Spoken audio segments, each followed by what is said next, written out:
So one of the most common comments that I hear from quilters is, I'm afraid to choose my own colors, or I don't have enough confidence to choose my own colors for a quilt. Let's just go buy a kit. So I have a couple of tips for you that might help you get more confidence about your color choices. One thing I always do is when I'm designing a new project, I cut a little piece of fabric off of every piece of material that I use, and I make it into a palette on a page. I go ahead and line them up according to values like this, and then I save these palettes after I'm finished with every project.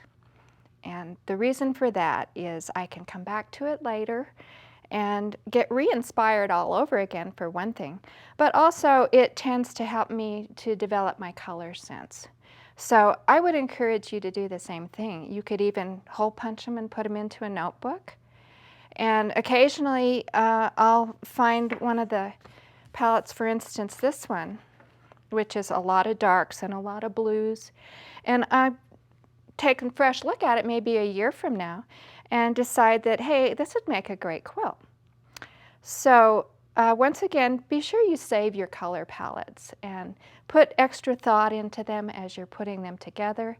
It'll be well worth the investment of your time at the beginning of every project, and I think you'll develop your color abilities and confidence as you go along, and within a year or two, you won't have that comment anymore. You'll be excited to choose your own colors.